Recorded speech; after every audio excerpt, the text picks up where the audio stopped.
ప్రపంచంలో ఇప్పుడు దాకా మానవులు కట్టినటువంటి వాటిలో అతి ఎక్కువ కాలం పట్టింది, అతి ఎక్కువ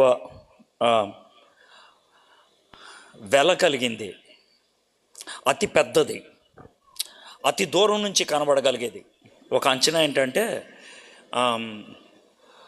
అంతరిక్షంలోకి వెళ్ళినప్పుడు కూడా మానవుడు కట్టినటువంటి కట్టడాల్లో ఇది కనబడుతుంది అని చెప్తారు. ఇది ఒక గోడ, 21,167 కిలోమీటర్లు ఉండేటువంటి ఒక గోడ. 21 కిలోమీటర్ల 21,167 కిలోమీటర్లు. దీన్ని పూర్తిగా కడటానికి 2,500 సంవత్సరాలు పట్టింది. ఇది ద గ్రేట్ చైనా వాల్ అంటారు. ఈ గోడ ఎందుకు కట్టారు అంటే, గోడ అంటే ఏదో 2 ఇటుకల మీద అలా కట్టుకుంటూ వచ్చింది అనుకోవద్దు. చాలా వెడల్పుగా ఉంటుంది. ఆ గోడ మీద గుర్రాలు కూడా పరిగెత్తుకుంటూ వెళ్ళగలవు, అంత వెడల్పుగా ఉంటుంది. కొన్ని వేల బుర్జులు ఉంటాయి. బుర్జులు అంటే వాచ్ టవర్స్. ఆ గోడకి అంతంత దూరంలో, బహుశా 2 కిలోమీటర్లు 3 కిలోమీటర్ల దూరంలో కీలకమైన స్ట్రాటజిక్ ప్లేసెస్లో ఒక బుర్జ్ ఉంటుంది ఎత్తుగా. దాని మీద సెక్యూరిటీ గార్డ్స్ కూర్చుంటారు. ఇది ఎందుకు కట్టారు అని అంటే కనుక, చైనా మీదకి ఉత్తరాన్ని నుంచి దాడి జరగకుండా ఉండటానికి, ఉత్తరాన్ని నుంచి శత్రువులు వచ్చి దాడి జరగకుండా ఉండటానికి ఆ గోడ కట్టారు. అయితే చరిత్ర చెప్పేది ఏంటంటే, ఆ గోడ కట్టడానికి 2,500 సంవత్సరాలు పట్టింది.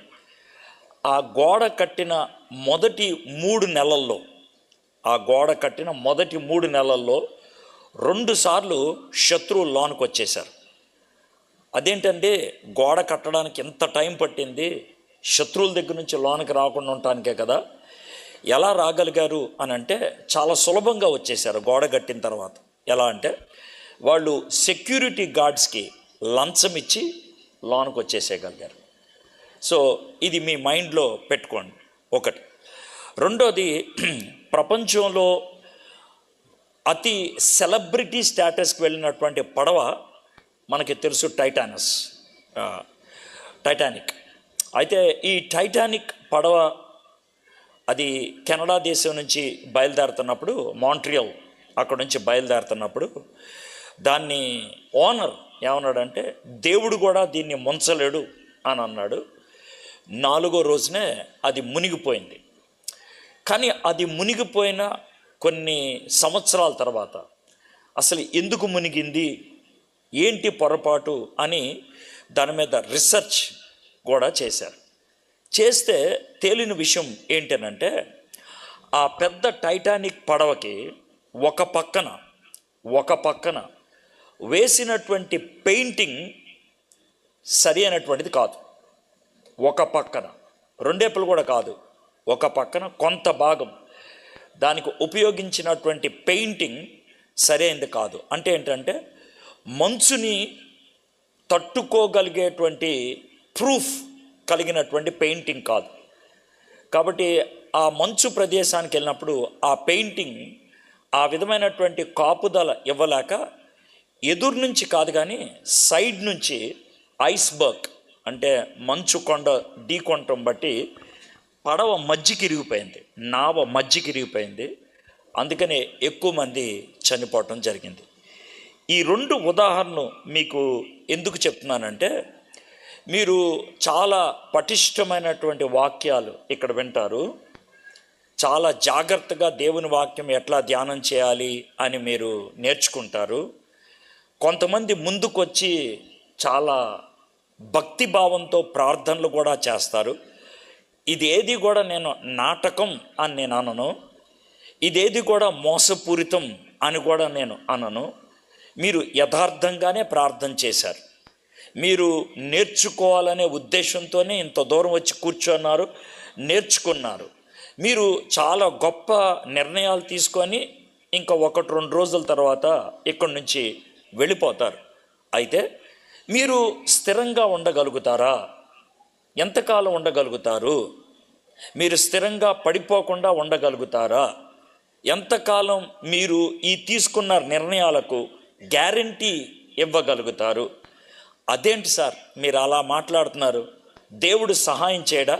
ఇందుట్లో దేవుణ్ణి అసలు తీసుకురాదలుచుకోవట్లేదు, అస్సలు తీసుకురాదలుచుకోవట్లేదు. ఎందుకు అని అంటే మీరు తీసుకున్న నిర్ణయం, దానికి మీరు కట్టుబడాలి. దేవుడు సహాయం చేస్తాడు, కానీ ఒక స్థాయికి మించి ఆయన సహాయం చేయడు. అదేంటి సార్, దేవుడికి కూడా పరిధులు గీస్తున్నారా? దేవుడికి నేను పరిధి గీను, దేవుడే గీసుకున్నాడు పరిధి. దేవుడు గీసుకున్న పరిధి ఏంటి సార్ అని అంటే, దేవుడు నీ చిత్తానికి విరుద్ధంగా, నీ అనుమతి లేకుండా నీకేం చేయడు ఆయన. నీ చిత్తము లేకుండా, నీ అనుమతం లేకుండా, నీ అంగీకారం లేకుండా, నీవు ఆయనతో సానుకూలంగా వ్యవహరించకుండా ఆయన ఏం చేయడు. వద్దు అని అంటే ఆయన ఆగిపోతాడు. ఆ విషయం గుర్తుపెట్టుకోండి. బాధపడతాడు, ఏడుస్తాడు, రకరకాల పద్ధతుల్లో హెచ్చరికలు ఇస్తాడు. అయినప్పటికీ నువ్వు వినకపోతే, అయినప్పటికీ నువ్వు అంగీకరించకపోతే, నువ్వు ఏమైతే చేద్దాం అనుకుంటున్నావో అదే చేయలేవు. రోమీయులకు రాసిన పత్రిక 7వ అధ్యాయాన్ని ఇంటికి వెళ్ళిన తర్వాత చదవండి. నేను ఈరోజు అది చదవట్లా, నేను ఊరినే చెప్పాను. పౌలు భక్తుడు ఒక ఆత్మీయ స్థైర్యంకి వచ్చిన తర్వాత ఆయన తనకున్నటువంటి పోరాటం గురించి మాట్లాడాడు. ఏం మాట్లాడాడు అని అంటే, నేను ఏమైతే చెయ్యాలనుకుంటున్నానో అది చేయలేకపోతున్నాను, ఏదైతే చేయకూడదు అనుకుంటున్నానో అది చేసేస్తున్నాను, నాలో ఉన్నటువంటి పాపపు నైజం ఆ విధంగా చేస్తుంది. ఇది ఆయన బాధతో చెప్పుకున్నటువంటి మాట. కాబట్టి మనందరిలో పోరాటం అనేది ఉంటుంది, వార్. దాన్నే పొద్దున మీకు వివరించుకుంటూ వచ్చాను. అమాలేకీలతో యుద్ధం చేయటం అని అంటే ద వార్ విదిన్ అస్, మనలో ఉండేటువంటి పోరాటం. అయితే ఈరోజు నేను చేయదలుచుకుంది ఏంటంటే, ఒక అధ్యాయం కాదు కానీ 4 అధ్యాయాలు, ఇన్ఫ్యాక్ట్ 5 అధ్యాయాలు మీతో ఒక స్టోరీ రూపంలో చదవాలి అని అనుకుంటున్నాను. అంతా చదవను, ఒక స్టోరీ చెప్పాలి అని అనుకుంటున్నాను. ఒక తండ్రి కొడుకు స్టోరీ, ఒక తండ్రి కొడుకు స్టోరీ. ఈ స్టోరీ మీ ముందు ఎందుకు పెడుతున్నానంటే 2 కారణాలు. మనం కొన్ని అధ్యాయంగా చదవకూడదు, అధ్యాయాలన్నీ కలిపి చదవటం నేర్చుకోవాలి. ఎందుకనంటే అధ్యాయాలన్నీ కలిపి చదివితే ఒక స్టోరీ వస్తుంది. ఒక స్టోరీ, ఒక సన్నివేశం కావచ్చు, లేకపోతే ఒక వ్యక్తి జీవితం కావచ్చు. పూర్తిగా వ్యక్తి జీవితం అంతటినీ కూడా చదివేస్తే దాని నుంచి మనం పాఠం నేర్చుకోగలుగుతాం. అందుకనే మీకు ఈ మాదిరి కోసమని ఈ విధంగా నేను ధ్యానం చేయాలి అనుకుంటున్నాను. ఈరోజు మీ ముందు యెహోషాపాతు అనేటువంటి రాజు, ఆయన కుమారుడైనటువంటి యెహోరాము, వీళ్ళిద్దరు గురించి మీతో కాస్త చూడాలి అనుకుంటున్నాను. 2వ దినవృత్తాంతముల గ్రంథం 17వ అధ్యాయం నుంచి 20వ అధ్యాయం దాకా 4 అధ్యాయాలు యెహోషాపాతు గురించి ఉంటుంది. 1 అధ్యాయం 21వ అధ్యాయము ఆయన కొడుకు జెహోరాం అంటారు ఇంగ్లీష్లో, ఆయన గురించి ఉంటుంది. మనకి 101 వచనాలు తండ్రి గురించి ఉంటే 20 వచనాలు కుమారుడు గురించి ఉన్నది. 4 అధ్యాయాలు 101 వచనాలు ఇది తండ్రి గురించి.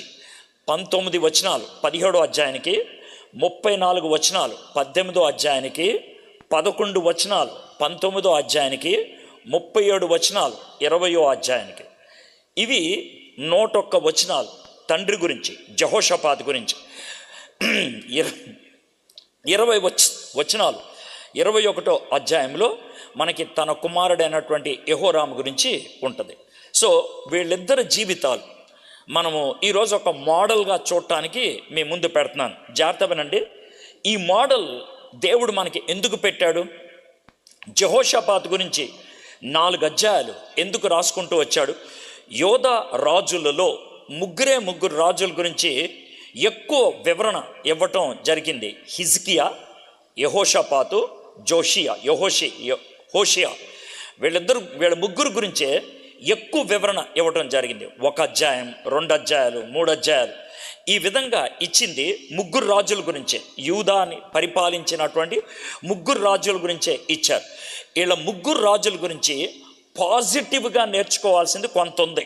పాజిటివ్గా అంటే వాళ్ళది ఉన్నట్లుగా స్వీకరించి నేర్చుకోవాల్సింది కొంత ఉంది. అందుకనే వీళ్ళ 3 గురించి ఎక్కువ రాశారు. అయితే యెహోషాపాతు చాలా మంచి రాజు, చాలా మంచి రాజు. ఆయన గురించి మీరు చదువుతూ ఉంటే ఇంత మంచి రాజు ఎందుకు ఇలా అయిపోయాడు అనే ప్రశ్న మీకు రావచ్చు. చాలా గొప్ప రాజు, దేవుడు కోపగించుకున్నాడు ఆ రాజుని. చాలా మంచి రాజు, దేవుడు ఇష్టపడలేదు. చివరకు వచ్చేటప్పటికి దేవుడు తిట్టించాడు వేరు ప్రవక్తల్ని పంపించి. ఎందుకనంటే ఒక మాట మేము ముందు పెడతాను, అది ఆయన జీవితంలో ప్రవేశించింది. ఏంటనంటే కాంప్రమైజ్ అంటే రాజీ పడటం. రాజీ పడటం అంటే రైట్ అబౌట్ టర్న్ తిరగటం కాదు. అంటే రాజీ పడటం అంటే ఇలా తిరగటం కాదు. రాజీ పడటం అంటే ఇలా వెళ్ళాల్సింది కొంచెం ఇలా తిరగటం, అది రాజీ పడటం. రాజీ పడటం అనేది పూర్తిగా ఎవరికి కూడా ఆపోజిట్ డైరెక్షన్లో వెళ్తున్నట్లు ఉండదు, అస్సలు ఉండదు.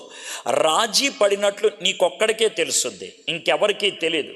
నువ్వు ఉండాల్సినటువంటి మార్గములో లేవని ఎలా ఉంటుందంటే, రాజీ పడిన రోజు కూడా మిమ్మల్ని ఎవరన్నా ప్రశ్నించి, ఏ బాబు ఈరోజు ప్రార్థన చేసి దేవుని వాక్యం చదువుకున్నావా అంటే చదువుకున్నాను అంటావు. నువ్వు అబద్ధం ఆడలేదు, నిజమే చెప్పావు. నువ్వు ముందు అరగంట సేపు దేవుని వాక్యం చదువుకుంటాను అన్నప్పుడు ఏం జవాబు ఇచ్చావో ఈరోజు కూడా అదే జవాబు చెప్పావు. ఆ రోజు బైబిల్ చదివావు, ఈరోజు బైబిల్ చదివావు. కానీ రాజీ పడినప్పుడు అరగంట సేపు బైబిల్ చదవలా, 10 నిమిషాలే చదివావు. ఎవరికీ తెలియదు అది. నువ్వు డీవియేట్ అయినట్లు ఎవరికీ తెలియదు. నువ్వు అనుకున్న మార్గం నుంచి కొంచెం పక్కకు వచ్చినట్లు ఎవరికీ తెలియదు, నీకొక్కళ్ళకే తెలుసు. ఒకవేళ చాలా క్లోజ్గా ఎవరైనా ఎట్లాగా దేవుని వాక్యం బాగా చదువుకున్నావా అని కొంచెం డీటెయిల్స్లోకి వెళ్ళారనుకో, నీతో నువ్వు ఆర్గ్యూ చేసుకుంటాను. నిన్న బాగా చదివాను, మొన్న బాగా చదివాను, కానీ ఈరోజు నాకు ఒంట్లో బాగాలేదు, ఈరోజు లెగుద్దాం అనుకున్న టైంలో నేను లెగవలేదు, ఈరోజు అమ్మ పని చెప్పింది, ఈరోజు నాన్న వర్క్ ఇచ్చాడు, ఈరోజు క్లాస్లో వర్క్ ఉంది, ఈరోజు అది ఇది, కాబట్టి 10 నిమిషాలు చదివాను. దేవుడు హంటర్ పట్టుకుంటాడా? దేవుడు అంత స్ట్రిక్ట్గా ఉంటాడా? నేను చదివాను కదా, దేవుడు అండర్స్టాండ్ చేసుకుంటాడు. నీతో నీవు ఆర్గ్యూ చేసుకుంటావు. But you have compromised. Compromise అలా స్టార్ట్ అవుతుంది నీ లైఫ్లో. ఈరోజు అరగంట చదవాల్సింది 15 నిమిషాలు చదివావు, 2 రోజుల తర్వాత 5 నిమిషాలు చదువుతావు, ఆ తర్వాత బైబిల్ కూడా చదవు. కాంప్రమైజ్. నువ్వు ఒక్కసారిగా ఈ విధంగా తిరగవు. It takes 10 steps to come to that direction. 10 మెట్లు 10 డైరెక్షన్లు మారిస్తే అప్పుడు మాత్రమే ప్రజలకు అర్థమవుతుంది. కానీ ఈ మార్పు చాలా స్లోగా ఉంటుంది కాబట్టి ప్రజలు కూడా గుర్తించలేరు. నువ్వు కూడా మామూలుగా ఉండిపోతావు. ఎంత చక్కగా ఒకప్పుడు దేవునితో చక్కగా విశ్వాస సహవాసంలో ఉన్న వ్యక్తివి ఆపోజిట్ డైరెక్షన్కి వెళ్తావు, కానీ అలాగ నెమ్మదిగా జారిపోతావు. దానిని కాంప్రమైజ్ అంటారు, దాన్ని రాజీ పడిపోతాం అంటారు. A.W. టోజర్ 21వ శతాబ్దంలో ఆదిలో 20వ శతాబ్దపు ఆదిలో అతి గొప్ప బైబిల్ టీచర్ అని ఆయనకి పేరుంది. అతి గొప్ప బైబిల్ టీచర్ అని. ఆయన పుస్తకాలు తెలుగులోకి కొన్ని అనువదించారు. A.W. టోజర్. ఎక్కడైనా A.W. టోజర్ అన్న పేరు కలిగిన పుస్తకం దొరికితే ఏ మాత్రం సంకోచించకుండా కొనేసుకొని చదివేసుకోండి. చాలా అద్భుతమైనటువంటి బైబిల్ టీచర్ ఆయన, గొప్ప బైబిల్ బోధకుడు. ఆయన చాలా నిక్కచ్చిగా మాట్లాడతాడు. ఆయనంటే కొంతమందికి ఇష్టం ఉండదు, ఎందుకనంటే మొహమాటం లేకుండా మాట్లాడతాడు, నేరుగా మాట్లాడతాడు. బైబిల్లో ఏమైతే ఉందో దాన్నే ప్రచురిస్తాడు. ప్రజలని మెప్పించాలని ఆయన ఎప్పుడు మాట్లాడు. అందుకనే ఆయనంటే కొంతమందికి ఇష్టం ఉండదు. ఆయన ఒక మాట చెప్పాడు, a compromised Christian is no better than a non-Christian. A compromised Christian is no better than a non-Christian. రాజీ పడినటువంటి క్రైస్తవుడు క్రైస్తవేతరుడి కంటే పెద్ద గొప్పోడేం కాదు, క్రైస్తవేతరుడి కంటే పెద్ద వ్యత్యాసం కలిగిన వాడు కాదు, క్రైస్తవేతరుడి కంటే మంచోడేం కాదు. రాజీ పడిన క్రైస్తవుడు క్రైస్తవేతరుడి కంటే మంచోడేమీ కాదు, ఇద్దరు ఒకటే. A compromised Christian is equivalent to a non Christian. రాజీ పడినటువంటి క్రైస్తవుడు క్రైస్తవేతరులతో సమానం అని చెప్తారు. సరే, ఈ యెహోషాపాతు అనే రాజుగారి గురించి బైబిల్లో 2 చోట్ల ప్రస్తావించాడు. మొదటి రాజులు 22వ అధ్యాయం. నేను ఈరోజు చాలా పెద్ద ప్రసంగం చేద్దాం అనుకున్నా, చాలా లేట్ అయిపోయింది కాబట్టి చాలా చిన్నది చేసేస్తాను. కాకపోతే మీకు రిఫరెన్స్లు ఇస్తాను, స్టోరీ లెక్కన చదువుకుంటే వెళ్ళిపోండి. ఏ అధ్యాయంలో ఏముంటుందో మీకు చెప్పేస్తాను. కాబట్టి అది మైండ్లో పెట్టుకొని మీరు చదువుకోగలిగితే మీరు చాలా పాఠాలు నేర్చుకుంటారు. కీలకమైనటువంటి పాయింట్స్ మాత్రం కొన్ని మీకు చెప్తాను అంతే. మీరు ఇది నాది 3rd మెసేజ్ కదా. 2వ దినవృత్తాంతములు 21వ అధ్యాయం అంతా మనకి ఉంటుంది. యెహోషాపాతు ఆష అనేటువంటి రాజుగారి యొక్క కొడుకు. 35 సంవత్సరాలప్పుడు ఆయన యోధా దేశానికి రాజయ్యాడు. 25 సంవత్సరాలు పరిపాలించి ఆయన చచ్చిపోయాడు. అంటే 60 ఏళ్ళకి ఆయన చచ్చిపోయాడు. వాళ్ళ కొడుకు 32 ఏళ్ళకి రాజయ్యాడు. 8 ఏళ్ళు పరిపాలించి చచ్చిపోయాడు. అంటే 40 ఏళ్ళకి ఆయన చచ్చిపోయాడు. ఊరినే లైఫ్ స్టోరీ అంతా మీకు చెప్తున్నా. ఇప్పుడు చూద్దాం. ఇప్పుడు 17వ అధ్యాయం తీయండి. అక్కడక్కడ కొన్ని వచనాలు మనకి చూడటానికి ప్రయత్నం చేద్దాం. రాజీ పడినటువంటి యెహోషాపాతు యొక్క పాజిటివ్ లైఫ్ చూడాలంటే 17వ అధ్యాయంలో చూడాలి. రాజీ పడిపోయినటువంటి యెహోషాపాతు ఎందుకు రాజీ పడ్డాడు తర్వాత విషయం, అసలు ఆయన జీవితం ఎలాంటిది, ఆయన ఎలాంటోడు అనేది తెలుసుకోవాలనుకుంటే కనుక 17వ వచనం కనుక మనకి చదివితే అర్థమైపోతుంది. 17వ వచనంలో యెహోషాపాతు గురించి 3 విషయాలు మీకు చెప్పదలుచుకున్నాను. ఒకటి, హీ ఈజ్ వెరీ స్పిరిచువల్. ఆయన చాలా ఆత్మీయమైనటువంటి భక్తి కలిగినటువంటి వాడు. He is very spiritual. రెండోది ఏంటనంటే కనుక ఆయన మంచి నిర్ణయాలు తీసుకొని అందరినీ కూడా స్పిరిచువల్ లెవెల్లో పెంచాడు. తన రాజ్యం అంతటిని కూడా స్పిరిచువల్ లెవెల్లో పెంచాడు. మూడోది, దేవుడు అతన్ని చాలా స్ట్రాంగ్గా చేశాడు. 3 విషయాలు చెప్పాను కదా. నేను కొన్ని వచనాలు చదువుతాను 17వ అధ్యాయంలో. మీకు యెహోషాపాతు గురించి ఒక రఫ్ ఐడియా వస్తుంది, యెహోషాపాతు ఎలాంటోడు అని. తర్వాత అతనికి బదులుగా అతని కుమారుడైన యెహోషాపాతు రాజై ఇశ్రాయేలీలు తన మీదకి రాకుండా తన రాజ్యమును బలపరుచుకొనెను. అతడు యూదా దేశములోను ప్రాకార పురములన్నిటి అందును సైన్యములను ఉంచి యూదా దేశమందును తన తండ్రి అయిన ఆస పట్టుకొనిన ఎఫ్రాయిము పట్టణముల యందును కావలి బలములను ఉంచెను.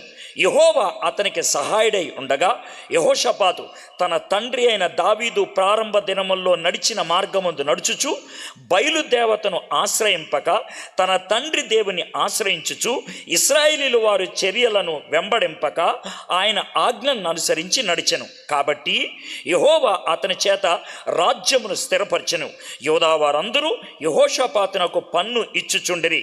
అతనికి ఐశ్వర్యమును ఘనతయు మెండుగా కలిగెను.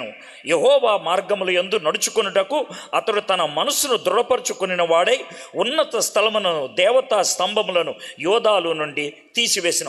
ఈ 6 వచనాలు చదివితే మనకి యోధా గురించి ఒక ప్రొఫైల్ వచ్చేస్తుంది. ఒక ప్రొఫైల్ అంటే ఆయన క్యారెక్టర్ ఎలాంటిది అనేది చాలా స్పష్టంగా అర్థమైపోతుంది. అతని క్యారెక్టర్ ఎలాంటిది, దేవుడు తన పితరులతో ఏ విధంగా నడవమని చెప్పాడో ఇందుట్లో దావీదుని మెన్షన్ చేశాడు. దావీదు ఆరంభ దినాలు, ఎందుకంటే దావీదు లేటర్ డేస్లో పడిపోయాడు 1-2 సార్లు, ఇన్ఫ్యాక్ట్ 4 సార్లు పడిపోయాడు దావీదు. చివరి దినాల్లో 4 సార్లు పడిపోయాడు. పడిపోకముందు దేవుని యొక్క హృదయానుసారుడుగా ఎలా ఉన్నాడో యెహోషాపాతు అలా జీవించాడంట. అతని గురించి ఇచ్చినటువంటి మార్గం ఇది. కాబట్టి మీరు ఇప్పుడు చక్కగా దేవునిలో ఎదుగుతూ ఉండొచ్చు. ఇప్పుడు మీరు దేవుని వాక్యాన్ని పొద్దున్నే లేచి చదువుకుంటూ ఉండొచ్చు. ఇప్పుడు మీకు కాస్త ఖాళీ దొరికితే చాలు దేవుని వాక్యాన్ని ఆలోచించాలని, ఆరాధించాలని, నా విశ్వాసులతో కలిసి మాట్లాడుకోవాలని ఆ విధమైనటువంటి తృష్ణ మీకుంటూ ఉండొచ్చు. వండర్ఫుల్. యెహోషాపాతు అలాంటోడే. అంతేకాకుండా ఆయన స్పిరిచువల్లే కాకుండా తన రాజ్యాన్ని స్ట్రాంగ్గా చేశాడు. తన రాజ్యాన్ని స్ట్రాంగ్గా చేశాడంటే చుట్టూ కూడా ప్రాకారాలు పెట్టుకున్నాడు. ఎవడు కూడా తన దగ్గరికి రాకుండా ఉండటానికి కట్టుదిట్టమైనటువంటి ఏర్పాట్లు చేశాడు. అంతేకాకుండా దేవుడు సెక్యూరిటీని ఇచ్చాడు. అందుకనే 3 పదాలు ఉపయోగించాను. He is spiritual, he is strong and he had security. ఎవరి సెక్యూరిటీ? దేవుడు అతన్ని భద్రపరిచాడు. దేవుడు ఎందుకు భద్రపరిచాడు? దేవుడు ఎంపిక చేసిన మార్గములోనే వెళ్ళాడు. దేవుడు ఆలోచించిన విధంగానే వ్యవహరించాడు. He is perfect. చాలా అద్భుతమైనటువంటి వ్యక్తి. అంతేకాదు, మనము 7వ వచనం నుంచి 9వ వచనం దాకా, ఇక నుంచి నేను చదవను, 7వ వచనం నుంచి 9వ వచనం దాకా చదివితే 2 రకాల మనుషుల్ని తన పబ్లిక్లోకి పంపించాడు. ఎవరు ఆ 2 రకాలంటే అఫీషియల్స్, నాయకుల్ని పంపించాడు. రెండోది లేవీల్ని పంపించాడు. పేర్లు కూడా రాశాడు. నాయకుల్ని పంపించాడు, లేవీల్ని పంపించాడు. ఇప్పుడు చదువుతూ ఉండొద్దు, ఎందుకంటే మీరు చదివిన తర్వాత తలపైకి ఎత్తిన తర్వాత నేను ఎక్కడికో వెళ్తాను, ఎక్కడికి వెళ్ళాడని మళ్ళీ బుర్రగొక్కుంటారు. జస్ట్ గుర్తు పెట్టుకోండి. 7 నుంచి మీరు ఏం చేస్తారో నాకు తెలుసు, అందుకనే నేను ఆ విధంగా మాట్లాడేస్తాను. ఈడెవడో నా బుర్రలో దూరినట్లున్నాడు అని అనిపించవచ్చు, నాకు తెలుసు. అందుకే ఇప్పుడు చదవద్దు. 7 నుంచి 9 దాకా ఆయన 2 పంపించాడు. అఫీషియల్స్ని పంపించాడు, నాయకుల్ని, లేవీల్ని పంపించాడు. పేర్లు కూడా రాశాడు. వాళ్ళకి ఏమని చెప్పాడంటే, రే మీరు జాగ్రత్తగా అందరికీ బోధించండి, ధర్మశాస్త్రము బోధించండి, స్క్రిప్చర్ బోధించండి, లేఖనాలు బోధించండి, వాళ్ళు యథార్థంగా ఉండాలని బోధించండి, అన్యాయంగా ఉండకూడదని మీరు చెప్పండి అని ఆయన పంపించాడు. ఇది ఆయన చేసిన పని. 7 నుంచి 9 దాకా. 10వ వచనం నుంచి మనము చివరి దాకా చూసినట్లయితే ఆయన చేసిందంటే చుట్టూ రాజ్యాలకి సెక్యూరిటీని పెట్టుకుంటూ వచ్చాడు. దేవుడు ఆయనకి సెక్యూరిటీని ఇచ్చాడు, తాను రాజుగా తన రాజ్యానికి సెక్యూరిటీని ఇచ్చాడు. కాబట్టి ఈ 19 వచనాల్లో, 17వ అధ్యాయంలో 19 వచనాల్లో వీ హ్యావ్ గుడ్ యెహోషాపాత్. చాలా మంచి యెహోషాపాత్ ఉన్నాడు. దేవుడు యెహోషాపాత్ స్టోరీని ఎందుకు పెట్టాడంటే, ఈయన మంచోడు, చాలా గొప్పోడు, చాలా ఆత్మీయుడు, నాకు ఇష్టమైనటువంటి వాడు, నా హృదయానుసారుడైనటువంటి దావీదులాగా వ్యవహరించినటువంటి వాడు, దిస్ ఈజ్ యెహోషాపాత్ అని దేవుడు ఇంట్రొడక్షన్ ఇప్పించాడు మనకి. ఇప్పుడు చూద్దాం, 18వ వచనంలోకి వద్దాం. Let's come to 18th verse. 18th verseలో తనకి ఈ రాజీ పడటం, కాంప్రమైజ్ అవ్వటం అనేది అది ఒక కెటాస్ట్రాఫిక్గా వచ్చింది, సడన్గా వచ్చింది. అర్థమైందా? అది ప్రీ ప్లాన్డ్గా రాలేదు. గుర్తుపెట్టుకోండి, రాజీ పడటం అనేది ప్లాన్డ్గా చేసేది కాదు, ఆలోచించి చేసేది కాదు, గబుక్కున చేసేది.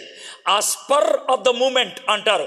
ఆ మూమెంట్లో నాకేం చేయాలో తెలియక ఆ మాట అనేసాను, ఆ మూమెంట్లో నాకేం చేయాలో తెలియక అటు వెళ్ళిపోయాను, ఆ మూమెంట్లో నాకు ఎటెల్లాలో తెలియక అలా చేసేసాను. That is called compromise. గుర్తుపెట్టుకోండి, రాజీ పడటం అనేది ఊహించని పద్ధతుల్లో జరుగుద్ది. టైటానిక్ పడవ అంతా బాగా చేశారు, ఒక ముక్క పెయింట్ ఏదో అదే ఎరగొట్టింది. చైనా వాళ్ళు 21,000 కిలోమీటర్లు కట్టారు, కానీ సెక్యూరిటీ వాళ్ళకి నేర్పించాల్సిన పాఠాలు నేర్పించలేదు. అదే వాళ్ళకి సమస్య తీసుకొచ్చి పెట్టింది.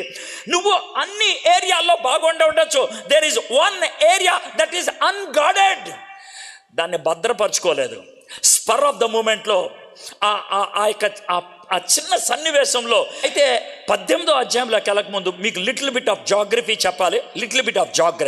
కొంచెం భౌగోళిక చెప్పాలి, కొంచెం పాలిటిక్స్ మీకు చెప్పాలి. ఏంటనంటే, ఇస్రాయేల్ అనేది ఒక పెద్ద దేశంగా ఉండేది. 12 గోత్రాలు కలిగిన ఇస్రాయేల్ అనేది ఒక పెద్ద దేశంగా ఉండేది. పెద్ద దేశం అంటే మరీ పెద్దదేం కాదు, మన ఈస్ట్ గోదావరి అంత ఉంటుంది అంతే. అర్థమైందా? అది ఇస్రాయేల్ దేశం ఒరిజినల్గా. దానికి 12 గోత్రాలు. అర్థమైందా? ఈ 12 గోత్రాల ఇస్రాయేల్ దేశాన్ని 3 రాజులు ఒకళ్ళ తర్వాత ఒకళ్ళు 40 ఏళ్ళు పరిపాలించారు. ఒక్కొక్కళ్ళు. మొదట సౌలు, తర్వాత దావీదు, తర్వాత సొలొమోన్ 120 ఏళ్ళు పరిపాలించారు వాళ్ళు 1050 నుంచి వాటి తన చావుతో ఇస్రాయేల్ రాజ్యం 2 ముక్కలైపోయింది. ఆంధ్ర తెలంగాణ లాగా 2 ముక్కలైపోయింది. దీనికి ఒరిజినల్ పేరేంటి? ఆంధ్రప్రదేశ్. ఒరిజినల్ పేరు ఆంధ్రప్రదేశ్ ఒరిజినల్ అయితే 2 ముక్కలైతే ఒక ముక్కకు ఆంధ్రప్రదేశ్ అనే పేరు ఉంది. అది మనకి ఇక్కడున్న వాళ్ళకి. రెండోది తెలంగాణ అని పేరు వచ్చింది. అదేవిధంగా ఇస్రాయేల్ దేశం 2 ముక్కలైపోయింది. ఆ 2 ముక్కల్లో ఒక ముక్క 10 గోత్రాలకు చెందింది, దానికి ఇస్రాయేలు అని పేరుంది. కానీ అంతకంటే చాలా చిన్నది ఒక రాజ్యం ఉన్నది, దాన్ని యోధా అని అన్నారు. మీకు క్లారిటీ వచ్చింది కదా. ఇస్రాయేల్ దేశం ఉత్తరాన్ని ఉంటుంది, యోధా కింద ఉంటుంది. భౌగోళికం చెప్తున్నా, ఎందుకు చెప్తున్నానో మీకు అర్థమవుతుంది. మొదటి 3 వచనాల్లోనే మీకు అర్థమైపోద్ది అనమాట. అందుకని చెప్తున్నా, యోధా కింద ఉన్నది అంటే యెహోషాపాతు అంటే మ్యాప్ చూస్తే కింద ఉండేవాడు. కింద ఉన్నాడు అంటే గొయ్యి తవ్వుకొని ఉన్నాడు అనుకోవద్దు, అంటే మ్యాప్ ఎలా చూస్తాం కదా, అందుకని చెప్తున్నా. ఆయన కింద ఉండేవాడు, సౌత్ దక్షిణాన్ని ఉండేవాడు. ఇస్రాయేల్ దేశం నార్త్ ఉండేది. ఈ దక్షిణాన్ని ఉన్నటువంటి యోధా దేశానికి రాజధాని యెరూషలేము, ఉత్తరాన్ని ఉన్నటువంటి ఇస్రాయేల్కి రాజధాని సమరయ. ఈ ఊరిని జస్ట్ భౌగోళికం చెప్తా ఉన్నాను. ఇప్పుడు మీకు చెప్పాను కదా. అయితే ఇస్రాయేల్ దేశాన్ని పరిపాలిస్తున్నటువంటి రాజు అప్పట్లో ఆహాబు. అదే టైంలో యెహోషాపాతు పరిపాలిస్తున్నాడు. ఆహాబు చాలా దరిద్రమైనవాడు. ఎందుకు ఆహాబు దరిద్రమైనవాడు అంటే, ఆయనకి పక్క దేశపు రాజుగారి కుమార్తె నచ్చింది. ఆమె పేరు జెజబెల్. ఆమెని తెచ్చిపెట్టుకున్నాడు. ఈ జెజబెల్ వచ్చేటప్పుడు ఒక్కతే రాలా, ఆమె వచ్చేటప్పుడు దేవతలను తెచ్చుకుంది. దేవతను ఒక్కదాన్నే తీసుకురాలా, బొమ్మలను ఒక్కదాన్నే తీసుకురాలా. ఆ దేవతలకి ఎలా పూజలు చేయాలని కొంతమంది పూజారుల్ని, కొంతమంది ప్రవక్తల్ని తెచ్చిపెట్టుకుంది. దేవుణ్ణి తెచ్చింది, అషేరా అనే దేవతని తెచ్చిపెట్టుకుంది. ఇది జెజబెల్ తెచ్చుకున్నటువంటి పని. అయితే ఆహాబు జెజబెల్ని ప్రేమించాడు కాబట్టి, జెజబెల్కి వ్యతిరేకించలేడు కాబట్టి, ఆయన కూడా సరే ఇక్కడ గుడి కట్టుకోండి, సరే ఇక్కడ గుడి కట్టుకోండి, సరే ఇక్కడ గుడి కట్టుకోండి అంటే ఇశ్రాయేల్ దేశం అంతా కూడా బయలు దేవతలకు గుళ్ళు కట్టేశారు. ఇది పరిస్థితి. కానీ యెహోషాపాతు మాత్రం యోధా దేశంలో ఎక్కడైనా సరే వేరే వాళ్ళకి గుళ్ళు కడితే అవి పగలగొట్టేశాడు. ఇది 17వ అధ్యాయంలో మనం చూస్తాం. మీకు ఒక పిక్చర్ ఇస్తా ఉన్నాను. అయితే 18వ అధ్యాయం మనం చూద్దాం. మొదటి వచనం, తనకు అంటే ఎవరు? యెహోషాపాతుకి తనకు ఐశ్వర్యమును ఘనతయు అధికముగా కలిగిన తర్వాత యెహోషాపాతు అంటే చాలా ఘనత వచ్చేసింది, చాలా ఉన్నత స్థాయికి వచ్చేసాడు, అధికంగా తనకి సెక్యూరిటీ వచ్చేసింది, అధికంగా లెవెల్లో పెరిగిపోయాడు. ఏం జరిగిందో చూడండి. యెహోషాపాతు ఆహాబుతో వియ్యముంది. ఆ మాట మీరు అండర్లైన్ చేసుకోండి. ఆహాబుతో వియ్యముంది. వియ్యం అందటం అంటే మీకు అర్థమైందో లేదో నాకు తెలియదు. ఆహాబు చాలా కుయుక్తిగా యెహోషాపాతు మీదకి వచ్చాడు. కుయుక్తిగా వచ్చాడు అని అంటానికి ఎలా అంటే, ఆయన గన్ను పట్టుకొని రాలేదు, ఆయన కత్తి పట్టుకొని రాలేదు, ఆయన డాలు అవి పట్టుకొని రాలేదు, ఆయన గుర్రం మీద రే చూసుకుందాం అని రాలేదు. ఆయన దండలు పట్టుకొని వచ్చాడు, పువ్వులు పట్టుకొని వచ్చాడు, కాయలు పట్టుకొని వచ్చాడు, స్వీట్లు పట్టుకొని వచ్చాడు, ఆయన తెల్ల జెండా పట్టుకొని వచ్చాడు. కాబట్టి ఇశ్రాయేల్ రాజు ఇలాగొచ్చాడు కదా అని రండి సార్ అంటే కౌగులించేసుకున్నాడు యెహోషాపాతు, ఆహాబు. ఇద్దరు కౌగులించుకోవటం తప్పేం కాదు, పలకరించుకోవటం తప్పేం కాదు. ఎదురు బదురు కూర్చొని ఉంటే ఆహాబు యెహోషాపాతుతో మాట్లాడుతున్నాడు. ఆహాబు యెహోషాపాతు గురించి ఆలోచించాడు. అబ్బా, ఇంత సెక్యూరిటీ కలిగినటువంటి రాజ్యం, ఇంత శక్తివంతమైనటువంటి సైన్యం, ఇంత మంచి రాజు, దేవునితో చక్కటి సంబంధం కలిగినటువంటి రాజు, వీడితో నేను యుద్ధం చేస్తే నేను ముక్కలైపోతా, వీడితో యుద్ధం చేస్తే నేను గెలవలేను, వీడు నా మీద ఎప్పుడైనా యుద్ధం చేస్తే నన్ను తుచ్చంగా చేసేస్తాడు, కాబట్టి వీడితో ఒక్క పని చేస్తే బాగుంటుంది అనుకున్నాడు. ఏమంటే, రాజుగారు చెప్పండి సార్, మీరు పెద్ద దేశానికి రాజు, నేనేదో చిన్న దేశానికి రాజు. అది కాదండి, ఈ రాజు అయినా మీరు గొప్ప రాజు అండి. మీ యొక్క పేర్లు మా దేశమంతా వినబడుతుందండి. మీరు తీసుకున్నటువంటి నిర్ణయాలు మా వాళ్ళంతా కూడా గౌరవిస్తున్నారండి.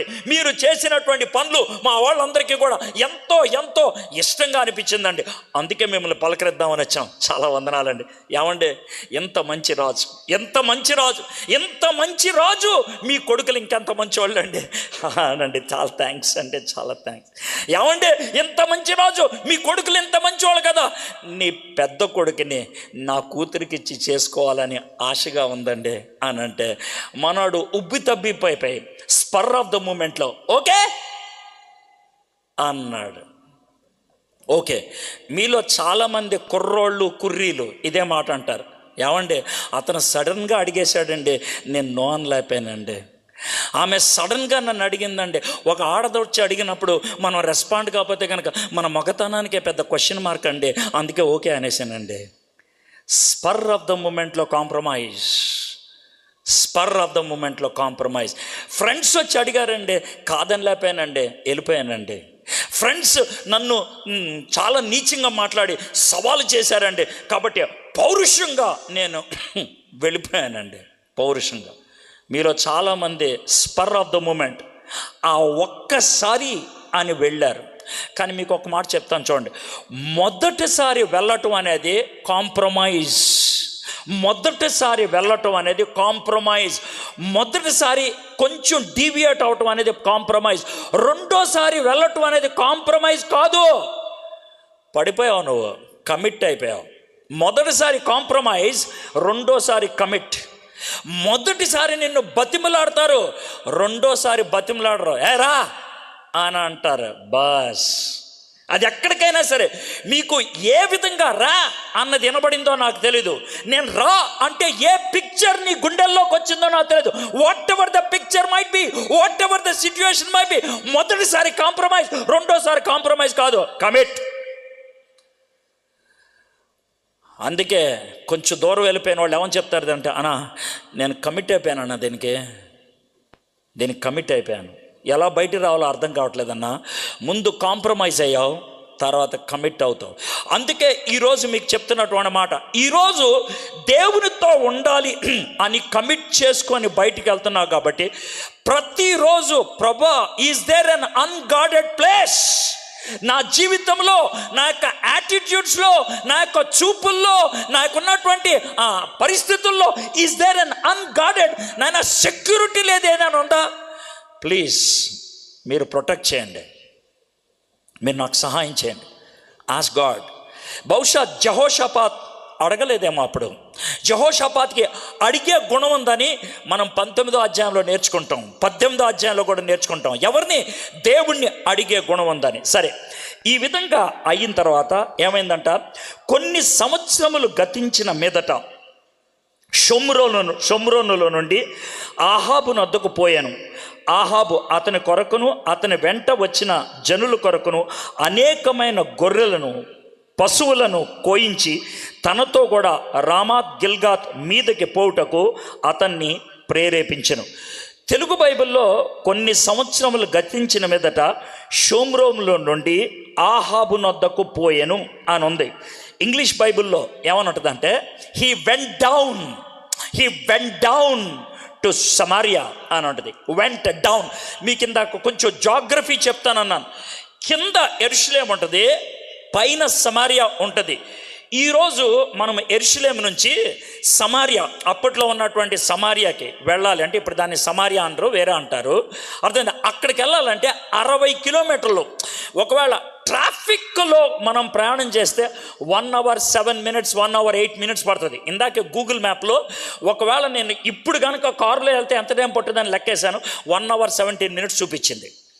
ఇప్పుడు ఈరోజు ట్రాఫిక్ మధ్యలో ఎంత టైం పట్టుద్ది అని అంటే అంతసేపు చూపించింది. అయితే అప్పట్లో వాళ్ళు బహుశా 2 days నడిస్తే వెళ్ళిపోయేవాళ్ళేమో. 2 days వాళ్ళు 2 రోజులు నడిచి యెరూషలేము నుంచి సమారియాకి వెళ్ళాడు. అయితే మ్యాప్ ప్రకారం అయితే పైకి వెళ్ళాలి. బైబిల్ ఏమని చెప్తుందంటే ఆయన పైకి వెళ్ళా, కిందకి దిగాడు. He went down. కాంప్రమైజ్ అయిన తర్వాత మనం ఎంత దూరం వెళ్ళినా అది గోయింగ్ డౌనే. రాజీ పడిన తర్వాత ఎంత దూరం వెళ్ళా, the more you walk after compromise, the more you are getting deviated. గుర్తుపెట్టుకోండి, ఇప్పుడు మొదట్లో ఇది మెయిన్ రోడ్డు, దాని నుంచి మొదట్లో కొంచెం డీవియేట్ అయ్యావు. మొదటి దినాన్న మెయిన్ రోడ్డుకి నువ్వు డీవియేట్ అయిన రోడ్డుకి అడిగే ఆ విధంగా కొంచెం ముందుకెళ్తే 1 గంట తర్వాత అది కిలోమీటర్ అవుతుంది, గంట తర్వాత కిలోమీటర్ అవుతుంది, రోజు తర్వాత 40 కిలోమీటర్లు అవుతుంది. You cannot come back. మనోడు చాలా దూరం నడుచుకుంటూ వెళ్ళిపోయాడు. అందుకే నేను మాట రాశాడు, కొన్ని సంవత్సరములు గతించిన మీదట కొన్ని ఇయర్స్ అయిపోయినాయి. ఆ యొక్క జర్నీలో డీవియేషన్, ఎడబాటు చాలా దూరం అయిపోయింది.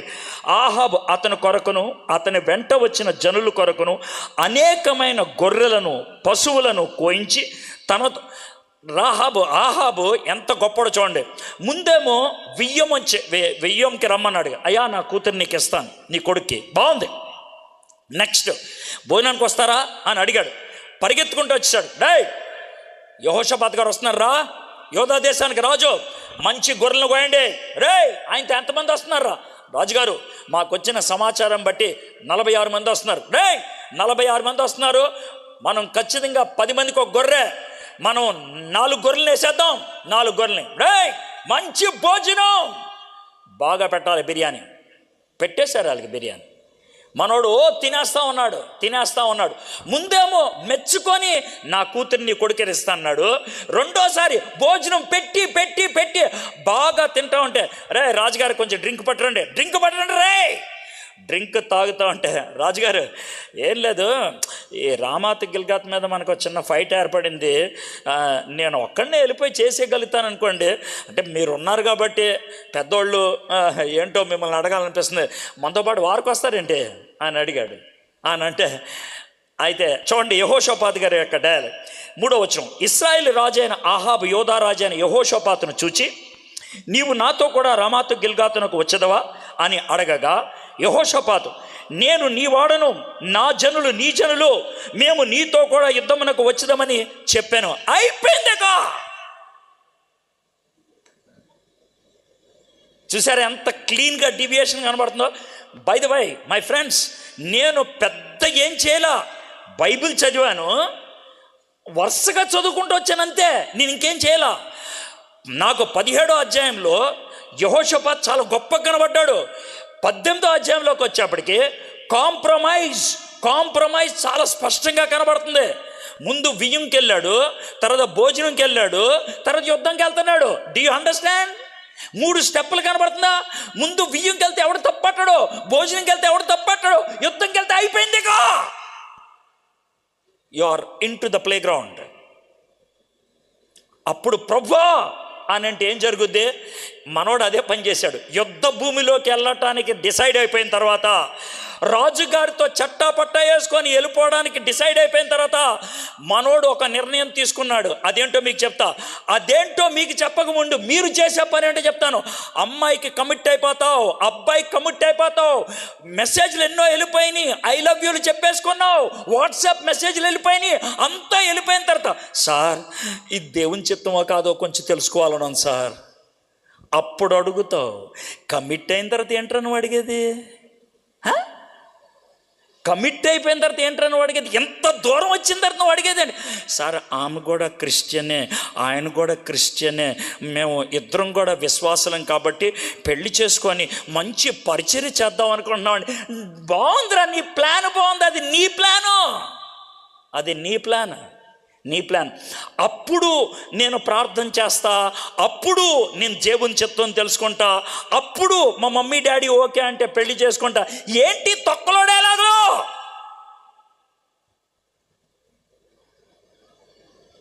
ఇప్పుడు చూద్దాం 4వ వచనం. మరియు యెహోషాపాతు ఇజ్రాయెల్ రాజుతో, చూడండి డైలాగ్ చూస్తే మీకు అర్థమవుద్ది. ఏంటి సార్ మీరు ఎంత గౌరవంగా అనేసారంటే, ఇప్పుడు చూడండి డైలాగ్. నేడు యెహోవా యొద్ద సంగతి విచారణ చేయదము రెండనగా.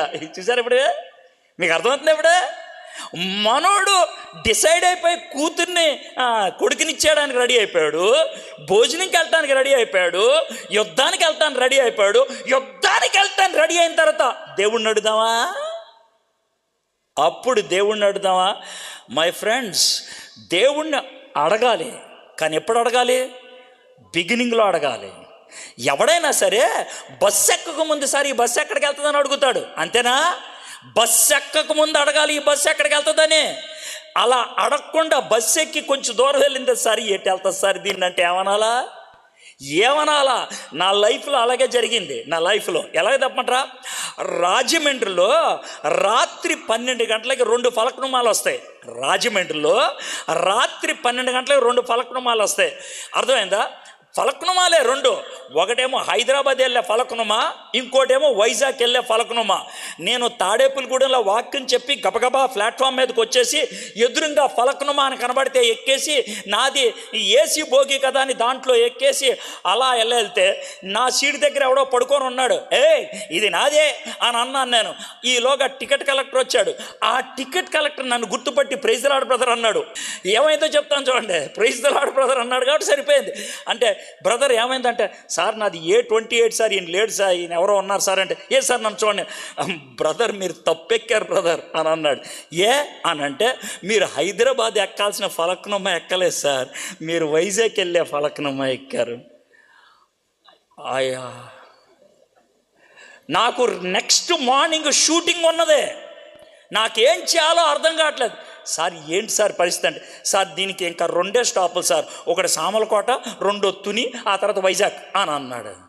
ఇక ఏం చేయాలో అర్థం కావట్లా. సార్ మీరు సామర్లకోటలో కనుక దిగిపోతే నాకు ప్రాబ్లం వస్తుంది సార్, ప్లీజ్ సార్ మీరు సామర్లకోటలో దిగిపోవాలి. సార్ మీరు సామర్లకోటలో దిగిపోకుండా వైజాగ్ వెళ్ళాలంటే ఏం చేయాలి సార్ అని అన్నా. అంటే ఏమి లేదు సార్, సామర్లకోట నుంచి మీరు వైజాగ్ ఒక టికెట్ ఇస్తే నేను మీకు ఉన్నటువంటి దాన్ని బట్టి నేను మీకు బర్త్ ఇస్తాను, మీరు వైజాగ్ వెళ్ళిపోయేప్పుడు ఏమన్నా చేయొచ్చు సార్ అన్నాడు. అప్పటికప్పుడు నా బుర్ర విపరీతమైన ఫాస్ట్గా పనిచేసి మొబైల్లో స్వార్థరాజు గారికి ఫోన్ చేసి, సార్ గారు నాకు చిన్న సాయం చేసి పెట్టండి సార్, ఒక టికెట్ కొని నాకు ఇప్పించాను సార్, నేను బయటికి వెళ్ళి కొనుక్కొని అంతసేపు సామలకోటలో ట్రైన్ ఉండదానంటే ఆయన పంపించాడు, టికెట్ ఇచ్చాడు. నేను చేయగలిగే పని, వైజాగ్ ఎన్ని గంటలకు వెళ్తుంది, 4 గంటలకే. వైజాగ్లో నా ఫ్రెండ్కి ఫోన్ చేసి, రే కొంచెం నా కారు మీద ఇమీడియట్గా ఎయిర్పోర్ట్కి తీసుకెళ్ళవా, 6 గంటలకు ఫ్లైట్ ఉందిరా, దాన్ని ఎక్కి హైదరాబాద్ వెళ్ళిపోతాను అని హైదరాబాద్ వెళ్ళిపోవడానికి టికెట్ బుక్ చేసుకున్నా, వెళ్ళిపోయాను. అయితే నేను నేర్చుకున్న పాఠం ఏంటి తెలుసా, అడగాలి డీటెయిల్స్ స్టార్ట్ అవ్వకముందు, ఆ తర్వాత మనం ఏం చేయలేము, అవునా కదా. కాబట్టి when you begin a journey, ఒక ప్రయాణం మొదలవుతున్నప్పుడు, అది ఏ ప్రయాణమైనా, నువ్వు చదివే కోర్స్ అయినా, నువ్వు కలిగి ఉండేటువంటి సంబంధమైనా, నువ్వు కలిగి ఉండేటువంటి ఫ్రెండ్షిప్ అయినా, anything in this world ask in the beginning. కొంచెం దూరం వెళ్ళిన తర్వాత అడుగుతా, అది భక్తి, అది ప్రేమ అనొద్దు.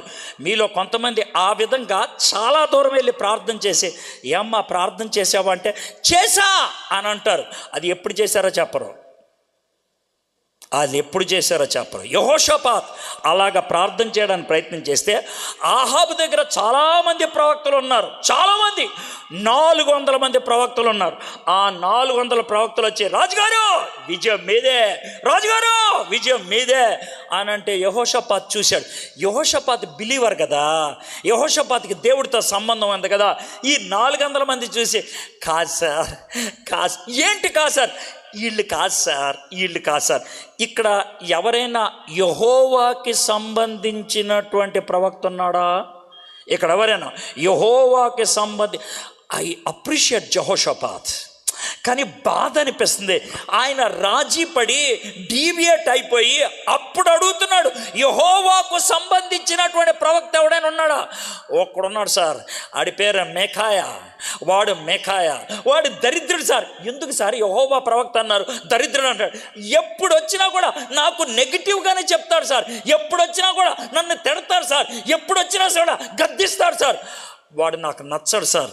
నా గురించి సేమ్ స్టేట్మెంట్ వేస్తారు చాలామంది. ఇందాక ఎవరో సాక్ష్యం చెప్తున్నారు, ఎడ్వర్డ్ గారు మాట్లాడుతుంటూ కొట్టినట్లే ఉంటుంది అనేసి. పాపం ఆయన ఎవరో పెద్ద ఆయన, అర్థమైంది. ఆయన ఒక్కడే కదండి, 190% నేను స్టేజ్ ఎక్కడ ఇటు తిడతాడరా వాక్యం మరి అలాంటిది, నేను ఏం చేయను. వాక్యం అలాంటిది, వాక్యం ఏముందో అది బోధిస్తున్నా. నేనేమన్నా సొంతగా ఏమన్నా చెప్పాను? అక్కడ ఉన్నదే కదా చెప్పింది. యెహోషాపాతు అప్పుడు మేకాయాని పిలిస్తే ఆ మేకాయాని పిలుచుకొని వచ్చారు. వస్తే మేకాయ వచ్చిన తర్వాత దారిలో ఎవరైతే మేకాయని తీసుకొస్తున్నారో, అంటే మీరు స్టోరీ చదువుతారులే, టైం లేదు కాబట్టి దారిలో మరే 400 మంది ప్రవక్తలు మన రాజుగారికి అంతా ఫేవరబుల్గా చెప్పారు, మీరు కూడా అలాగే మాట్లాడేసండి. దారిలోనే మీకు అర్థమైందా, దారిలోనే మేకాయతో ఒకటి చెప్పేశాడు, నేనేం కల్పించట్లే, అక్కడ ఉంటుంది, మీరు రాజుగారికి కొంచెం ఫేవరబుల్గా మాట్లాడాలంటే. మేకాయ ఏమంటాడంటే, అట్లా ఏం కాదండి, దేవుడు ఏం చెప్పమంటే అదే చెప్తాను, నిజమే చెప్తాను, అబద్ధం చెప్పను అని అంటాడు. వచ్చారు అంటే సమరయ సిటీ ఉంటుంది కదా, షోమ్రోన్ పట్టణం యొక్క సిటీ గేట్ ఉంటుంది. ఆ గేట్ దగ్గర 2 కుర్చీలు వేశారు. ఒక కుర్చీ మీద ఆహాబ్ కూర్చున్నాడు, ఇంకో కుర్చీ మీద యెహోషాపాత్ కూర్చున్నాడు. అద్భుతమైన దేదీప్యమైనటువంటి రాజుగారి వస్త్రాలు కాలు మీద కాలు వేసుకొని అలా కూర్చొని మికాయ వచ్చాడు. నేను అనుకుంటాను యెహోషాపాత్ నిలబడి నమస్కారం చెప్పుకుని ఉంటారు, ఎందుకంటే ప్రవక్తను వాళ్ళు గౌరవిస్తారు కాబట్టి. రాజుగారు మీరు కూర్చోండి, దేవుడు నాకేం చెప్పాడో అదే చెప్తాను సార్ అని అన్నాడు. చెప్పయ్యా రాజుగారు, మీరు యుద్ధానికి వెళ్తే గెలుస్తారు సార్ అని అన్నాడు. ఎవరితో? యెహోషాపాత్తో. మీరు వెళ్తే కనుక గెలుస్తారు అని అంటే ఆహాబ్ కానీ యెహోషాపాత్ కానీ అమ్మయ్యా అనుకుంటారు. అయ్యా కానీ నాకు ఒక దర్శనం కనబడుతుందయ్యా, నాకు ఒక పిక్చర్ కనబడుతుందయ్యా. ఏంటి అని అంటే ఇశ్రాయేల్ దేశం అంతా కూడా కాపరు లేని గొర్రెల వలె అయిపోతారయ్యా అని అంటే అర్థం ఏంటి? ఇశ్రాయేల్ దేశపు రాజు లేచిపోతాడని అర్థం. స్ట్రైట్ చెప్పేశాడు ఆయన, అర్థమైందా? స్ట్రైట్ చెప్పేస్తే దేవుడికిను దేవదూతలకి ఒక చిన్న కాన్వర్జేషన్ జరిగింది. ఇప్పుడు ఆహాబుని లేపేయాలి, ఎలాగా ఏం చేస్తే బాగుంటుంది అని అంటే దేవదూతలేమో కొంతమంది దెయ్యాలను తీసుకొచ్చారు సార్. ఆ దెయ్యాలు మేము చూసుకుంటామండి ఆహాబ్ సంగతి అని అన్నారు. ఒక దెయ్యంగాడు ఏమని చెప్పాడంటే, ఏం లేదంటే నేనేం చేస్తానంటే ఆయన దగ్గర చాలామంది పనికిమాలిన ప్రవక్తలు అన్నారు కదా, ఆ ప్రవక్తలు నేను దూరతా అంటే దెయ్యం దూరిందనమాట. దెయ్యం దూరి నేను అద్భుతమైన ప్రవచనం పలికిస్తా, ఆ ప్రవచనం అబద్ధం, ఆ ప్రవచనం ప్రకారం నువ్వు గెలుస్తావు, విజయం నీదే అని ఆ అబద్ధ ప్రవక్తలతో నేను అంట. ఇది నేను కల్పించలా, అక్కడ ఉంటుంది, మీరు చదవండి ఇంటికి వెళ్ళిన తర్వాత 18వ అధ్యాయం చివరికి వస్తే సేమ్ టు సేమ్ ఉంటుంది అని అంటే. అప్పుడు ఈ 400 మందిలో ఒక ప్రవక్త ఉంటాడే, వాడి కోపం వచ్చి ట్యాప్మని లెఫ్ట్ మీద కొడతాడు. ఎవరిని? మికాయాని. ఎందుకు కొట్టాడంటే కోపం వచ్చి, ఎందుకంటే వీళ్ళందరినీ అబద్ధ ప్రవక్తలు అన్నారుగా, కొట్టి అరే ఆ అబద్ధ దోత లేకపోతే అబద్ధ ఆత్మ ఎటులిందిరా, అరే ఏంటి జైల్లో పడేయండిరా అంటే ఆహాబ్ ఏమంటాడు తెలుసా? వీడికి కొంచెం బ్రెడ్ ద్రాక్షారసం తప్పించి నేను వచ్చేదాకా ఇతన్ని బయటకు వదిలిపెట్టద్దంటే మికాయ చాలా సింపుల్గా, మీరు వచ్చేదా నేను అప్పుడు దాకా మీరు ఉంటే కదా స్ట్రైట్గా అనేసాడు. అప్పుడు దాకా మీరు ఉంటే కదా, ఒకవేళ మీరు బతికి వెనక్కి వస్తే నేను మాట్లాడింది జీవం కలిగిన దేవుని తోడు కాదు అని అంటాడు. అయిపోయిందండి 18వ అధ్యాయం. అయితే చివరికి వచ్చిన తర్వాత చూడండి, ఆహాబ్కి ఇప్పుడు డబుల్ గేమ్. ఒకటేమో అబద్ధ ప్రవక్తలు వెళ్ళండా విజయం ఇస్తా అన్నాడు. ఇప్పుడు నిజమైన ప్రవక్త వచ్చి నువ్వు పోతావు అని చెప్పాడు. ఇక మనోడికి భయం వేసి చూడండి, యెహోషాపాతు ముందు స్లిప్ అయ్యాడు బియ్యంకొచ్చి, తర్వాత రెండోది దిగొచ్చేసాడు బియ్యాన్ని తినటానికి, తర్వాత యుద్ధానికి ఓకే అనేసాడు. ఆ తర్వాత దేవుడిని సీన్లోకి తీసుకొచ్చి చెప్పించుకున్నాడు. దేవుడు మంచోడు కాబట్టి యెహోషాపాతు నీకు విజయం ఇస్తానన్నాడు. అయితే ఇప్పుడు చూడండి ఆహాబ్ యొక్క గేమ్లో ఎంత ఘోరమైన పరిస్థితికి వెళ్ళిపోతారు. రాజుగారు ఆత్మీయమైనటువంటి వ్యక్తి, అంత గొప్ప తెలివి కలిగినటువంటి వాడు, ఇంత బుద్ధిహీనమైన నిర్ణయానికి ఎలాగా ఒడిగట్టాడు నాకు తెలియదు. ఆహాబు యెహోషాపాతు గుర్రం మీద వెళ్తూ ఉంటారు, ఇద్దరు కూడా వెళ్తూ ఉంటే ఆహాబు యెహోషాపాతు వైపు చూసి ఏమండే యెహోషాపాతు గారు ఏమని చెప్పండి. ఏమి లేదు, మనం ఇద్దరు రాజుగారు డ్రెస్ వేసుకొని వెళ్తే కనుక అక్కడ పెద్ద కన్ఫ్యూజన్ వస్తుంది, కానీ ఓ పని చేస్తారంటే మీరు రాజుగారుగా ఉండండి, నేను మామూలు సైనికుడిగా మారిపోతాను అన్నాడు. అంటే అది డ్రామా కాదు. ఇప్పుడు ఎవడైనా సరే అటాక్ ఎవడి మీద చేస్తాడు? రాజు మీద. సో ఆ విధంగా యెహోషాపాతుని లేపేస్తారు, నేను సేఫ్గా ఉంటాను అని అనుకొని వెళ్ళిపోయాడు. సో అందరూ జనాలు యెహోషాపాతు మీద యుద్ధానికి వచ్చేసారు, రాజు ఆయనే అనుకొని. ఆ తర్వాత కొద్దిసేపటికి అర్థమవుద్ది, ఈడు కాదురా, ఈయన యోధా దేశపు రాజు, ఈడు వదిలేసేయండిరా అని అంటూ ఉంటారు. జాగ్రత్తగా ఉనండి. చివరిలోకి వచ్చినప్పుడు నాకు చాలా విచిత్రం అనిపిస్తుంది. ఏంటనంటే 30వ వచనం, సిరియా రాజు మీరు ఇశ్రాయేల్ రాజుతోనే యుద్ధం చేయడి, అదములతోనైనను అధికులతోనైనను చేయవద్దని తనతో కూడా ఉన్న వారి రథములా చెప్పాను. కాగా యెహోషాపాతు కనబడుతోనే రథాధిపతులు అతడు ఇశ్రాయేలు రాజు అనుకొని యుద్ధం చేయుటకు అతని చుట్టుకొండ్రు. కానీ యెహోషాపాతు మొర్ర పెట్టినందున యెహోవా అతనికి సహాయం చేశాను. దేవుడు అతని యుద్ధ నుండి వారిని తొలగిపోవునట్లు చేశాను. దేవుడు సహాయం చేశాడు. అర్థమైందా? ఆ టైంలో కూడా డీవియేట్ అయిపోయినప్పుడు కూడా చిన్న ప్రార్థన చేస్తే దేవుడు సహాయం చేశాడు. ఎందుకు? తర్వాత అయినా బతుకు మార్చుకుంటాడని, అది ఆయన ఉద్దేశం. ఎట్లనగా రథాధిపతులు అతడు ఇశ్రాయేలు రాజు కాడని తెలుసుకొని అతని తరుముట మాని తిరిగిపోయారు. ఇప్పుడు చూడండి అప్పుడు ఒకడు 33వ వచనం, అప్పుడు ఒకడు, నాకు ఇది అసలు ఖతర్నాక్ అనిపిస్తుంది, అప్పుడు ఒకడు గురి చూడకే అంటే ఇలా పెట్టి కొట్టింది కాదు, ఎలా కొట్టింది. మీకు అర్థమైందా? మళ్ళీ చెప్తా, ఇలా పెట్టి కొట్టింది కాదు, ఎలా కొట్టింది. అక్కడ బైబిల్లో ఉన్న మాట ఇది, నేనేమీ కల్పించట్లా. అప్పుడు ఒకడు గురి చూడకయే ఒక వింటిని ఎక్కబట్టి ఇశ్రాయేలు రాజును అతని కవచపు బందుల సందున కొట్టగా. బందుల సందు అంటే ఏంటి చెప్తాను. ఇక్కడ కవచం ఉంటుంది కదా, ఇలాగా ఈ కవచాన్ని ఇక్కడ మధ్య అంటే జాకెట్కి వెనకాల కడతారే అలాగన్నాడు. ఆడవాళ్ళ జాకెట్కి వెనకాల కడతారు అలాగా. చిన్న సందు మాత్రం ఓపెనింగ్ ఉంటుంది, చిన్న సందు. మిగతాదంతా కూడా బ్రాంజ్, అర్థమైందా? మిగతాదంతా ఇత్తడితో తయారు చేసినటువంటి కవచం. ఆ కవచం కొంతమంది రాజులు అయితే బంగారంతో కూడా చేపించుకుంటారు కవచం. అయితే ఆ కవచం గుచ్చుకుంది అనుకోండి, బాణం టప్పని పడిపోద్ది. ఒకే ఒక చోట బాణం బాడీకి తోలుతుంది, అది ఇక్కడ ఒక చోట. చూడండి, మనోడు ఎటో చూసి కొడితే ఆ బాణం స్ట్రెయిట్గా ఆ చిన్న రంధ్రంలోకి వెళ్ళి దిగింది. అంటే ఆ బాణాన్ని ఎవరు డైరెక్ట్ చేసి ఉంటారు? చెప్పండి, మీరు చెప్పండి నాకు. మీరు ఎవరండి? దేవుడు నిన్ను లేపేయాలనుకుంటే నిన్ను కాపాడేవాడు ఎవడు లేడు ఈ లోకంలో. మీకు క్లియర్గా అర్థమవుతుంది కదా. దేవుడు నిన్ను లేపేయాలనుకుంటే నిన్ను కాపాడేవాడు ఎవ్వడు లేడు. దేవుడు నిన్ను కాపాడదలుచుకుంటే నిన్నెవ్వడు ఏం చేయలేడు. అది యెహోషాపాతు, ఇది ఆహాబు. నువ్వు యెహోషాపాతువా ఆహాబుగా డిసైడ్ చేసుకో. గుచ్చుకుంది, మనోడు పడిపోయాడు. ఎవడో కనబడితే నన్ను వెనక్కి తీసుకెళ్ళరా అన్నాడు. ఆ రోజు సాయంత్రానికి ఆహాబు చచ్చిపోయాడు. 18వ అధ్యాయం అయిపోయిందండి. స్టోరీ లాగా వెళ్ళిపోతున్నాం కదా. కాంప్రమైజ్ అనేది చూడండి. ఇప్పుడు 19వ అధ్యాయం. దేవుడు తన్ని ఎలాగ తిట్టాడో చూద్దాం. కొంతమందికి ఈ వాక్యం నేను తిట్టినట్లు ఉండొచ్చు, కానీ అది కూడా ఎందుకు వచ్చిందో మీకు చెప్పాలి. 19వ అధ్యాయం.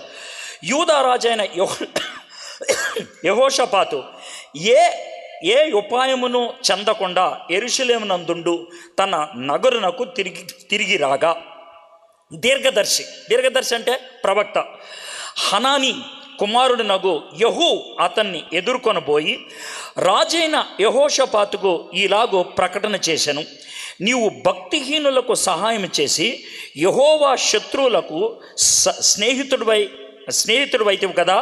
అందువలన యెహోవా సన్నిధి నుండి కోపము నీ మీదకి వచ్చును. ఆయన చెప్పినటువంటి మాట ఏంటి తెలుసా? అన్నా నువ్వు శత్రువులతో విజయంకి వెళ్ళావన్నా, దేవుని యొక్క శత్రువులతో చేతులు కలిపావన్నా, నువ్వు అక్కడికి వెళ్ళావు. ఆ మాట మళ్ళీ చెప్తున్నాను చూడండి. ఏమన్నాడు తెలుసా? యెహోషాపాతుకి ఇలాగూ ప్రకటన చేశాను. నీవు భక్తిహీనులకు సహాయం చేసి యెహోవా శత్రువులకు స్నేహితుడివైతివి కదా. ఇందువలన యెహోవా సన్నిధి నుండి కోపము నీ మీదకి వచ్చును. దేవుడు కోపం నీ మీదకి వస్తుంది అని భయపెట్టాడు. 3వ వచనం నుంచి చివరి దాకా 11వ వచనం దాకా, చాలా చిన్న అధ్యాయం ఇది, 19వ అధ్యాయం చివరి దాకా. ఈయన చేసిన పని ఏంటంటే మళ్ళీ దేవుని వాక్యం బోధిస్తాడు, మళ్ళీ ప్రజల్ని పంపిస్తాడు. మనం జాగ్రత్తగా ఉండాలిరా, మనం తప్పు చేసాంరా, జాగ్రత్తగా ఉండాలిరా అని చెప్పాడు. చూడండి, కాంప్రమైజ్ ఒకసారి అయ్యాడు, దేవుడు బుద్ధి చెప్పాడు, సెట్ రైట్ అయిపోయాడు. ఇప్పుడు 20వ అధ్యాయంకి వద్దాం. 20వ అధ్యాయం ఖతర్నాక్ ఉంటుంది సార్, ఖతర్నాక్ ఉంటుంది. ఎలా అంటే 20వ అధ్యాయం స్టోరీ కూడా నేను చదవట్లేదు, జస్ట్ చివరిలో కొన్ని వచనాలు చదువుతాను. ఇప్పటికే నేను మొదలుపెట్టి 40 నిమిషాలు అయిపోయింది. ఓకే, ఆయన కబురు పెడతారు ఒకరోజు, రాజుగారు యోర్దాన్ నది అవట్ల 3 రాజులు తన సైనికులందరినీ సిండికేట్ చేసుకొని కలుపుకొని సముద్రం అంత విస్తారంగా సైనికులు వచ్చేసారు సార్ అని అంటారు. అంటే యెహోషాపాతు తనకున్న అలవాటు ప్రకారం, దేవా నన్ను ఏం చేయమంటావు ప్రభా అని ప్రార్థన చేశాడు. దేవుడు ఏమన్నాడంటే, ఏం భయపడద్దు, యుద్ధానికి వెళ్ళు, యుద్ధము నాది, యుద్ధము యెహోవాదే. అక్కడే కనబడుతుంది అనమాట. మీరు వెళ్ళండి, మీరు యుద్ధ భూమిలో నించోండి అని అంటే యెహోషాపాతు ఎంత ధైర్యంగా వ్యవహరిస్తాడంటే, ఎంత విశ్వాసంతో వ్యవహరిస్తాడంటే, చంటి పిల్లల్ని, స్త్రీలను, గర్భిణీ స్త్రీలను, పాలిచ్చే బిడ్డలు ఉన్నటువంటి తల్లుల్ని మొత్తం అందరినీ యుద్ధ భూమిలోకి వచ్చామంటాడు. అందరినీ కూడా దేవుణ్ణి ఆరాధించమంటాడు, పాటలు పాడమంటారు. ఆ విధంగా వాళ్ళు పాటలు పాడతా వాళ్ళు మొత్తానికి యోర్దాను నది దాటి అవతలికి వెళ్ళిపోయేటప్పటికి జరిగిందేంటి తెలుసా? అక్కడ ఉన్నటువంటి సైనికులంతా పడి చచ్చిపోయారు. ఏం జరిగింది? రాత్రి అయినప్పుడు 3 దేశాల నుంచి సైనికులు వచ్చారు కదా, 3 రాజులు కలిసి వచ్చారు కదా, ఒకళ్ళ మీద ఒకళ్ళకి డౌట్ వచ్చి ఒకళ్ళనొకళ్ళు పొడి చేసుకున్నారు. మీకు అర్థమైంది కదా? ఒకళ్ళనొకళ్ళు పొడి చేసుకున్నారు. అంటే చైనా, ఆఫ్ఘనిస్తాన్, పాకిస్తాన్ కలిసి వచ్చారనుకో ఇండియా మీదకి యుద్ధానికి. చైనా వాడు ఆఫ్ఘనిస్తాన్ అని పొడి చేశాడు, ఆఫ్ఘనిస్తాన్ పాకిస్తాన్ అని పొడిచాడు. ఈ విధంగా ఒకళ్ళనొకళ్ళు పొడి చేసుకొని మొత్తం అందరూ చచ్చిపోయారు. వీళ్ళు వెళ్ళి వాళ్ళు ఆ సైనికుల దగ్గర ఉన్నటువంటి యుద్ధ సామాగ్రి కానీ, బంగారమే కానీ, వెండే కానీ తెచ్చుకోవడానికి 3 రోజులు పట్టిందంట. తెచ్చుకోవడానికి 3 రోజులు పట్టింది. ఇంత గొప్ప యెహోషాపాతు అంటే సెట్రైట్ అయిపోయాడు. మళ్ళీ సెట్రైట్ అయిపోయాడు. ఇప్పుడు మనం చివరికి వచ్చేద్దాం. ఆయన రాజు అయినప్పుడు 32 ఏళ్ళు అది ఇది అని చెప్పాడు కదా. చివరికి వచ్చేప్పటికి ఆయన మళ్ళీ అహాజ్యాతో కలిసి ఆయన తన నిర్ణయాలు మార్చుకున్నాడు. 31వ వచనం చూద్దాం. యెహోషాపాతు యూదా రాజ్యమును ఏలెను. అతడు ఏలనారంభించినప్పుడు 35 సంవత్సరముల వాడు. యెరూషలేములో 25 సంవత్సరములు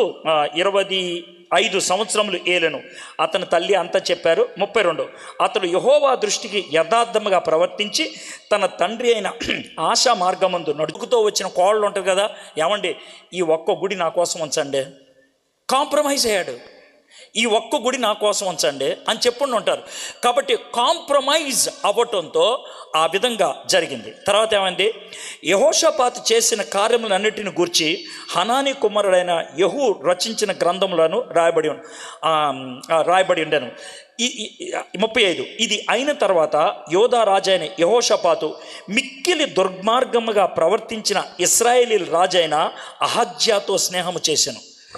అక్కడేమో వాడే వచ్చి బియ్యం అడిగాడు, ఇక్కడేమో ఈయన అసఖ్యమైన అహజ్యాతో స్నేహం చేశాను. వాళ్ళు ఇద్దరూ కలిసి పడవలు తయారు చేద్దాం అనుకున్నాడు. కానీ దేవుడికి కోపం వచ్చి ఆ పడవలను కూడా పగలగొట్టేశాడంట. ఆ తర్వాత యెహోషాపాతు చచ్చిపోయాడు, పాతి పెట్టేశారు. ఓవర్. యెహోషాపాతు 2 times కాంప్రమైజ్ అయ్యాడు. ఒకసారి కాంప్రమైజ్ అయ్యి తన కొడుక్కి అన్య దేవతలను పూజించేటువంటి ఒక అమ్మాయిని తీసుకొచ్చి పెళ్లి చేశాడు. తర్వాత సెట్రైట్ అయ్యాడు. కానీ ఏమి లాభం? అప్పుడు కూడా మళ్ళీ జారిపోయాడు. ఇది మనము యెహోషాపాతు గురించి. అయితే క్విక్గా 21వ వచనం. తన కొడుకు యెహోరాము రాజయ్యాడు. వాళ్ళ నాన్నగారు చచ్చిపోయిన తర్వాత ఆయన రాజు అయిన తర్వాత ఆయన వాళ్ళ నాన్నగారి పద్ధతిలో జీవించలేదంట, వాళ్ళ మామగారి పద్ధతిలో జీవించాడు. ఎవరు? ఆహాబు తరపున. ఆహాబు ఏ విధంగా చేశాడో ఈయన కూడా అదే విధంగా చేశాడు.